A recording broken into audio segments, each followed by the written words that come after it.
Welcome everyone to calculus today. We're going to learn probably the most important rule is chain rule. Chain rule is really a composite of functions. We have a function inside of a function. Sometimes you have a function inside of a function inside of another function. There's two ways to go about this, and some people like the technical composite way. Some people like my fun little story talking about blow pops way. So I'm going to start with the blow pops way because that's the easiest way to understand it. Some people don't like that, and then I'll explain it the composite way. So this is how it works. So chain rule, here's the definition of it. I'll just write it down. So it's going to be f prime g of x times g prime of x. So what this is a function on the inside of f. We agree that g is inside of f. This is all that's going on. You're taking the derivative of the outside first. The inside stays unchanged. So I think of it like a blow pop. So when you're eating a blow pop, what's inside of a blow pop? Gum. When you're eating the outside of it, does the inside change at all? So when you're first eating it, the outside changes, the inside does not. When you're finished with the outside, then what happens with the inside? You chew it, so that changes. Yeah? If I was a really good teacher, I would bring you all blow pops. I'm not.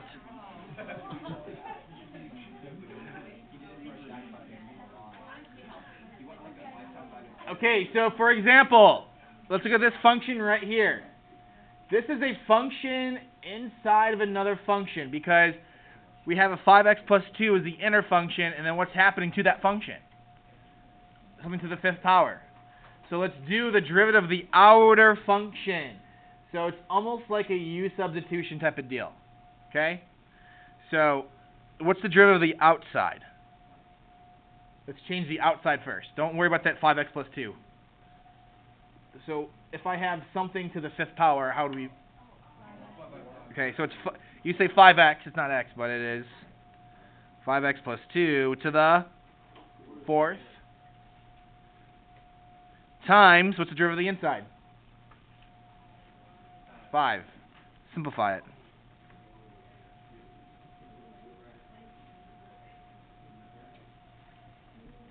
25, and then 5x plus 2 to the fourth. So that's kind of like this rule right up here. Is if you have like I don't want to say it's necessarily a polynomial function, but if you have like a power rule, this looks like a power rule, but not quite a power rule. This is what it is. It is n times u to the n minus 1 times du dx. That's really just happened. So we take the derivative, like we would for power rule, we multiply it by the derivative of the inside. So for number 2, what's my outer function? Let's just use the letter u instead of x. What's my outer function? It's like x to the third. I'll say u to the third. So what's the derivative of that? So it's 2u, which is this. To the second, times, what's the derivative of the inside? It's 2x. Okay, this is the derivative of the outside. Oh, there should be a 3 right here? Yeah. Okay, and then times derivative of the inside. So when I simplify this, what do I get?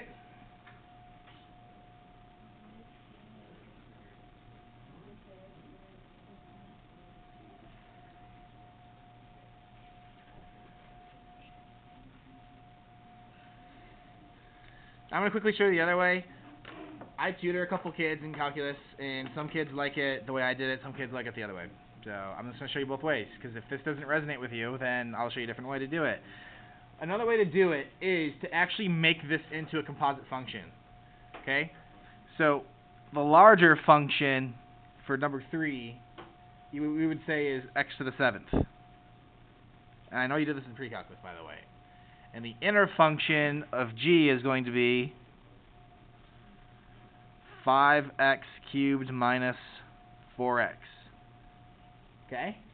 This is the outer function. Remember when I had to do those composite functions? They're like, oh, well, here's a function. Rewrite this as a composite function. And you're like, this is useless. Well, not anymore. Because doesn't this equal this right here? Take g, plug it into f. Does that equal? Yes. Okay? So then what is the derivative of f? 7x, but we can't say x because it's a composite function. So it's 7u times, what's the derivative of this guy right here? I kind of ran out of space. It's going to be times 15x squared minus 4. Like that. And I don't feel like simplifying that. I don't think that would really make it anyway, so that's good right there. Two different ways to do it. Some people like that this way. Some of them like people just like writing out these functions and then going and doing the definition right there. Some people like that. Okay. Yes. For the first part of the function, why didn't you put this out? Because I'm a terrible calculus teacher. Who just said thank you? Jerks.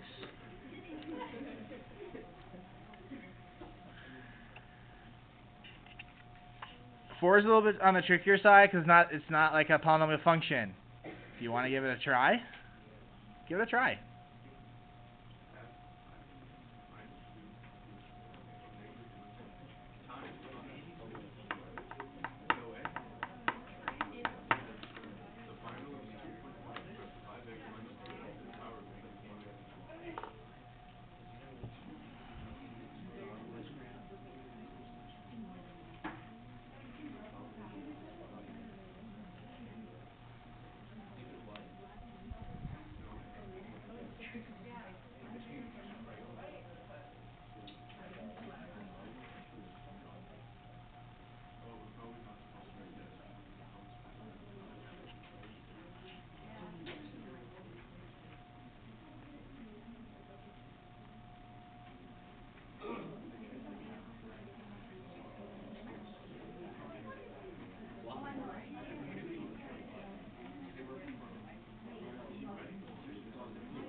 All right, let's bring it back up here.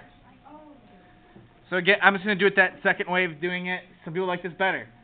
So it would be f prime of x, which is, because here's the original function, is that x to the 1/2 before we do anything to it. So the derivative is 1/2 x to the negative 1/2.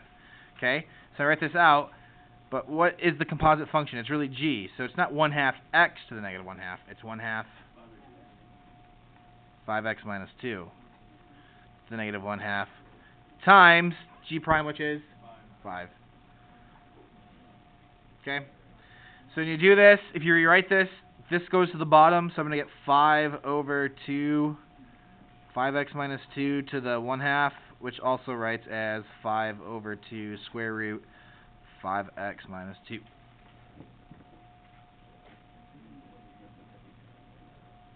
We good? Yeah. So if you did 5 over 2, 5x minus 2 to the negative 1/2, would that work as an answer? I mean, if this is not multiple choice, you're good. Okay. I'm gonna be confident that multiple choice is gonna have this as an answer. Okay. Usually they go back to the original formatting of the question. Look at all these fun problems we have. Do we really need to do all of these? Yeah. Seriously?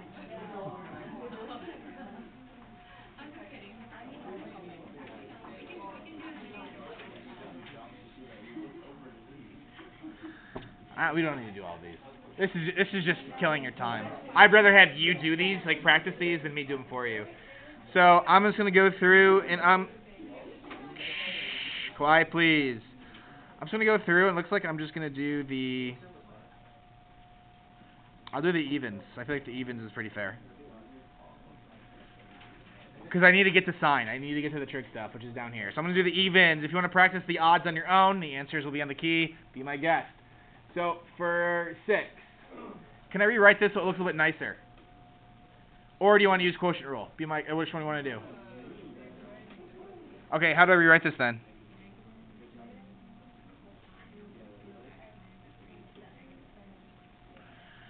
Okay, so when I do this, my outer function is going to be -7 times, the derivative is now -2 2x minus 3 to the negative 3 times derivative of the inside, which is, so 2x minus 3, what's the derivative of 2x minus 3? It's 2. So again, here's my derivative of my outside, here's derivative of my inside. If I combine everything, I get, looks like 28 2x minus 3 to the negative third, which I bet you is 28 over 2x minus 3 to the third. I'm sure this is how it'll be written out as an answer.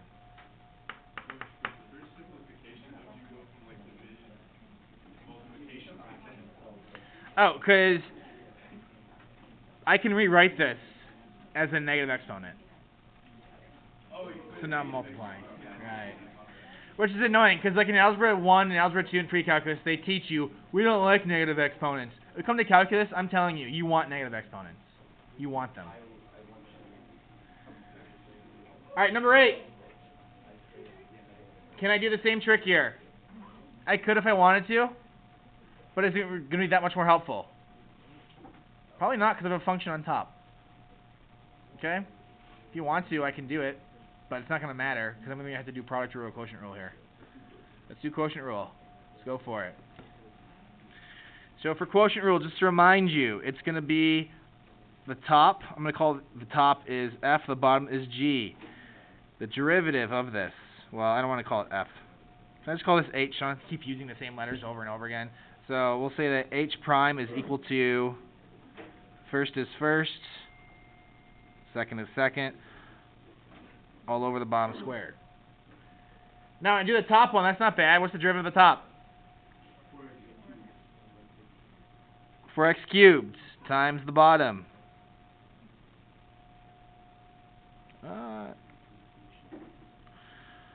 Minus the top. What's the derivative of the bottom?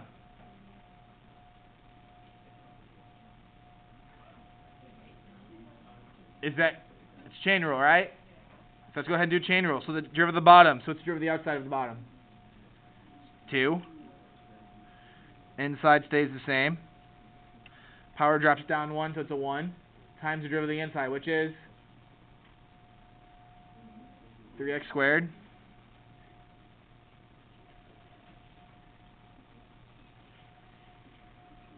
All over. We're squaring the bottom, so squared squared is a fourth. Okay. Before you start simplifying everything, we stop talking back there, please. Before you start simplifying everything, I want to look for a GCF immediately, if there is one. That's going to help me simplify things so much better. Okay? Because we don't really want to factor unless we can factor and cancel. Is there a GCF in here that you see that will guarantee something's going to cancel? Yeah, look at this. They both have these x cubes plus 2. So let's go ahead and take out an x cubed plus 2. And actually, we can take out another thing for a GCF. Can I take out a 2x cubed and a 3x cubed plus 2? So I can take out a 2x cubed. This is all algebra, by the way. I can take that as my GCF. Each term has a 2. Each term has an x cubed. Each term has a factor of x cubed plus 2. So my first term becomes just a 2 minus, or no, there's more than that. The first one is 2 times x cubed plus 2 minus that 2's gone, that's gone, and 3 of those are gone. So 3x cubed. Is that it?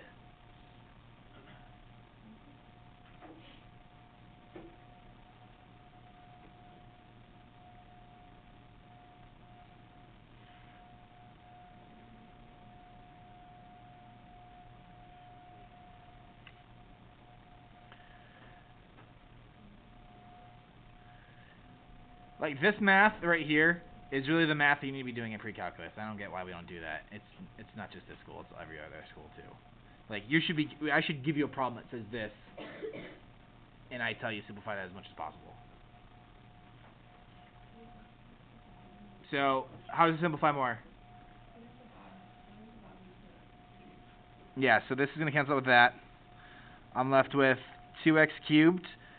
On the inside, does this simplify?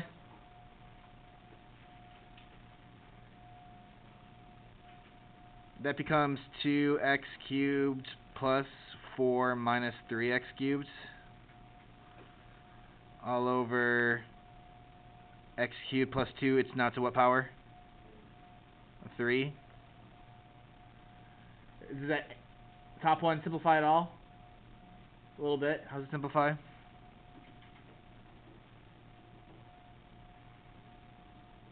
Four minus x cubed.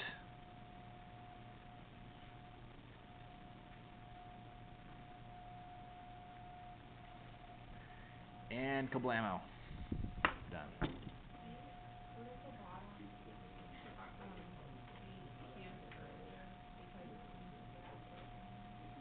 Oh wait, no, never mind. Okay. So there's a lot going on in here. Alright?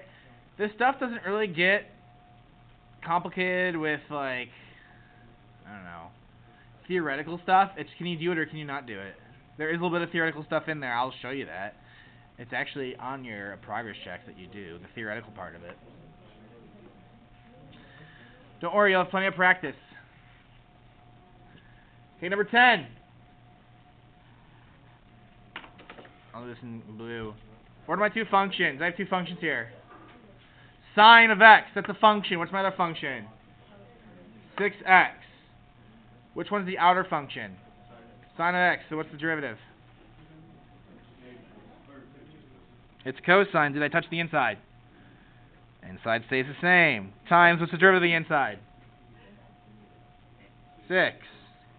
Oh, so that's it?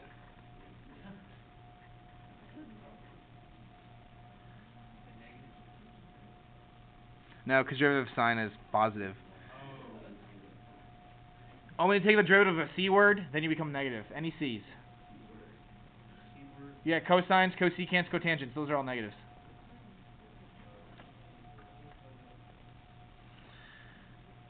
This is like this is a baby chain. Baby chain. Little dude.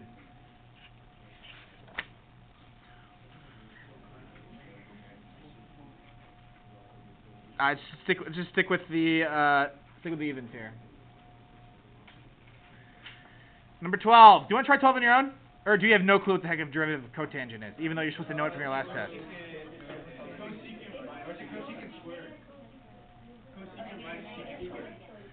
But the sign. Try 12 on your own. Derivative of cotangent is negative cosecant squared. Very good, Neelish. Glad you could flip back 5 pages. Trying 12 on your own.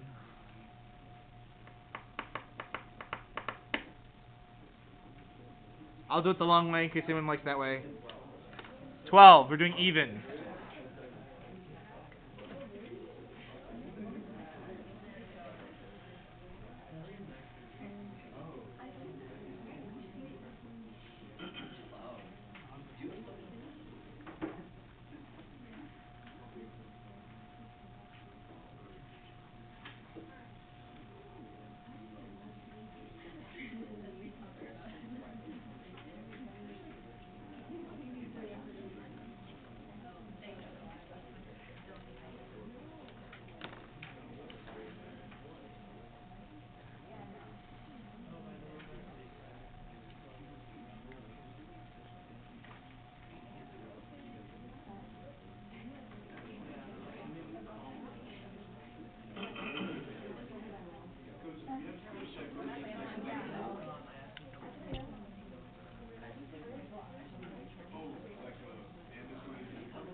I think it's one of those.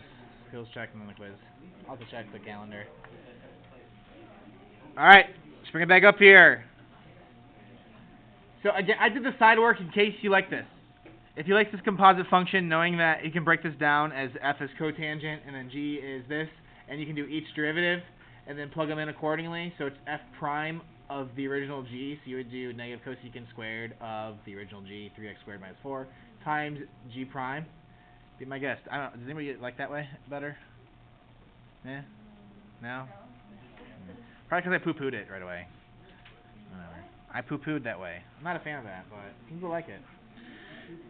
If I organize this, it will be negative 6x cosecant squared 3x squared minus 4. Alright, so how about 14?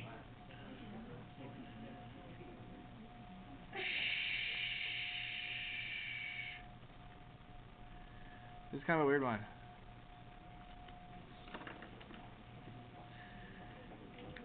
This is a chain in a chain. Chain, chain, chain. Chain in a chain.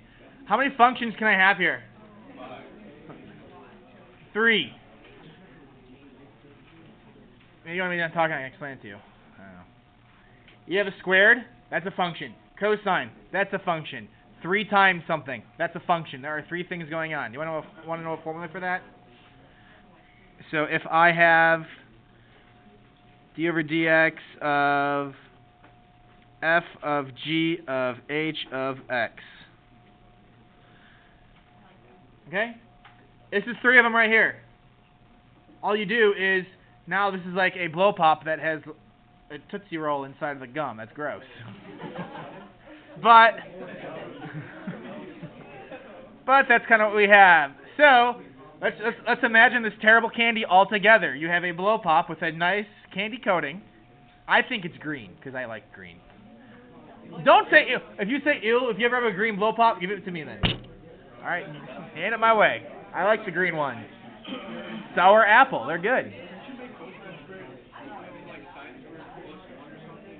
Yeah, but you're still gonna have a sine squared in there. You're gonna have problems. Yeah. Okay, so we're gonna take the derivative of the outside. When I'm eating that green candy coating, did anything on the inside change? No. I hope not too. Times.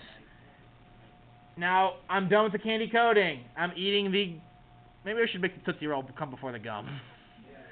All right. So I'm eating the Tootsie Roll part. Is the gum changing? So that the Tootsie Roll's changing. That gum ain't different. So I finished that, and now I have the gum. And now is that changing as I'm eating it? Yes.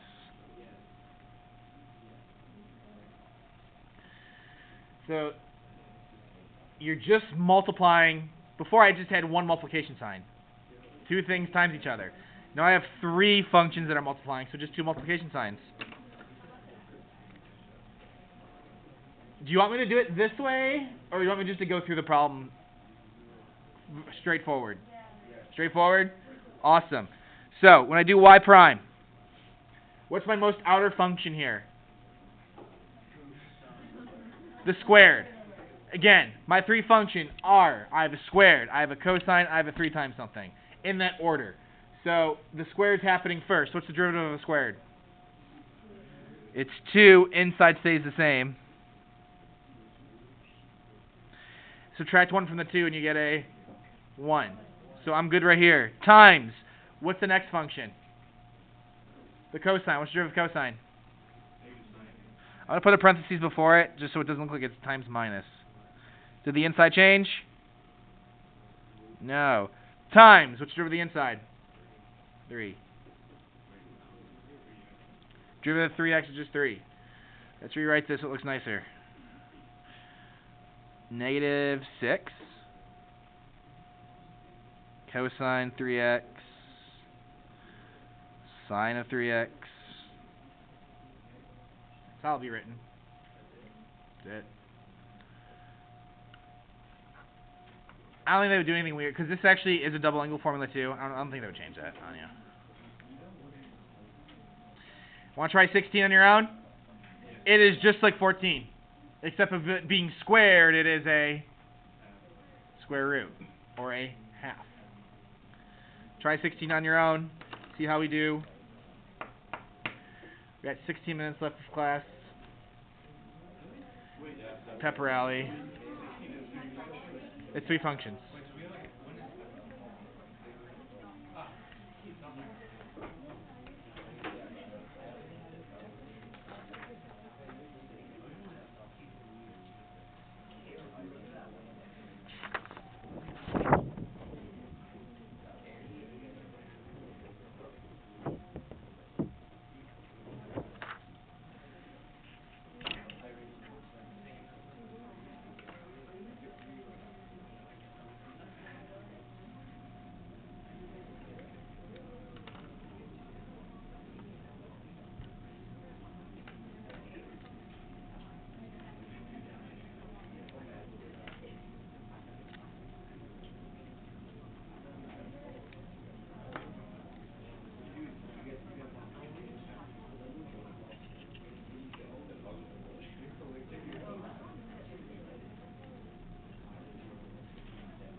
This is just a y.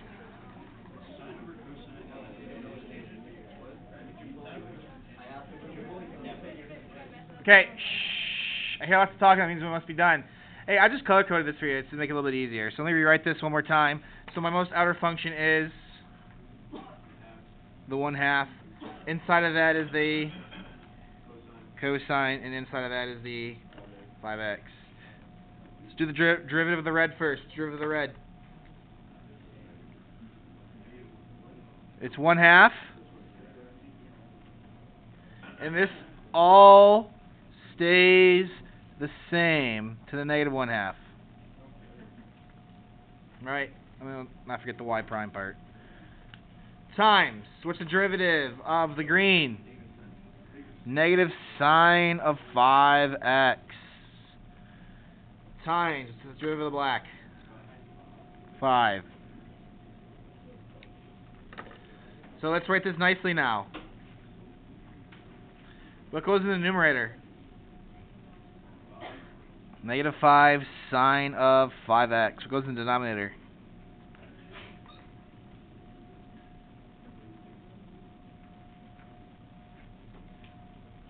That's it.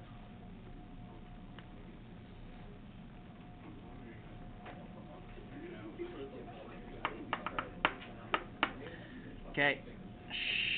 Okay, I don't have much time left. I would like to give you a chance to work on the worksheet here that has got lots of good problems on it. So we got one page left, and this one's just all more like of the theoretical stuff, which you all hate. So we're going to work on the theoretical stuff.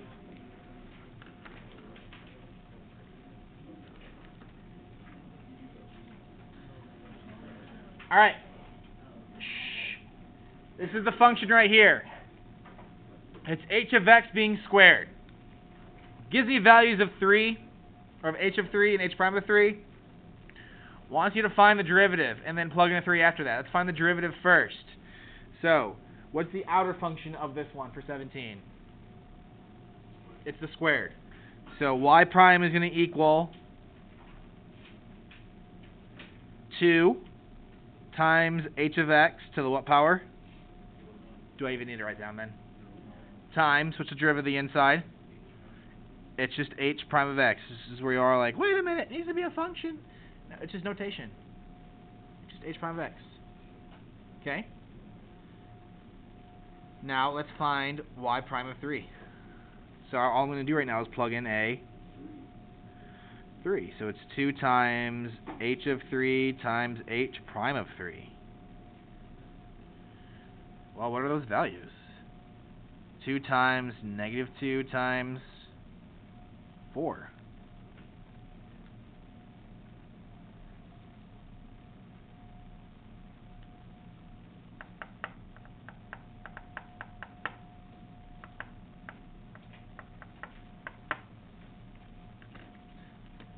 Let's try 18a. So I have this table of all these values. I'm not going to do b. You can try b on your own. They're the same problems. I wish this one was harder. I really do. But hey, whatever. So this one's just a definition of chain rule. So what's the derivative of what's y prime going to be?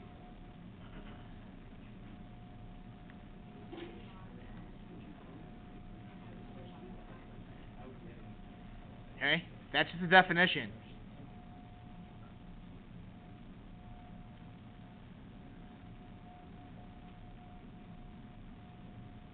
And then what's y prime of negative 1?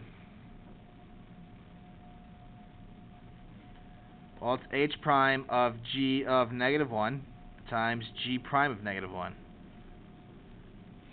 What is g of negative 1? It's 2. So I'm going to h prime of 2 times, what's g prime of negative 1? It's negative 2. What's h prime of 2? It's negative 6 times negative 2, which gives you 12.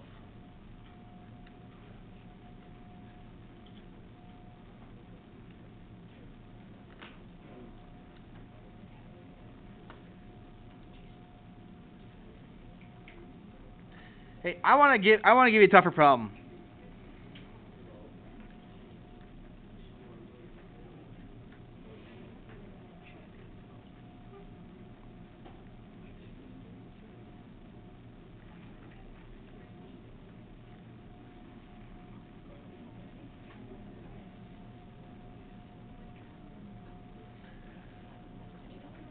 Okay, let's do this problem. I like this problem better.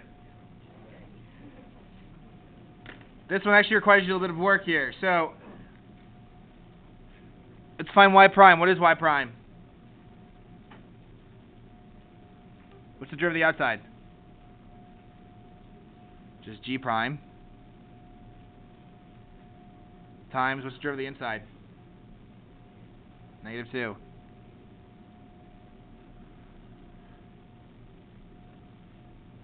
When I plug in a -1, what happens? I'm going to get g prime of 2 times -2. What is g prime of 2?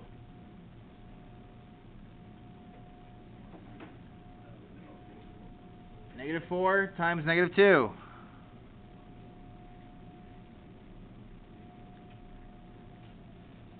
Okay. Hey, the next problems, I'm not going to do them because, first off, this is just application of PVA stuff. This is just doing chain rule to find the acceleration. Just take the derivative. It's not a big deal. And number 20, also not worried about it because you're trying to find the tangent line. All you're doing is taking the derivative, which is a chain rule, and then plugging everything in like we've done before. So I'm not too worried about that. Okay? So what I do have for you is, well, let me end the video first. Okay, don't forget to, I always forget what I have to say. Don't forget to like my video and subscribe. And comment below if you have any questions. If this video has 300 likes, we'll do a blow pop giveaway.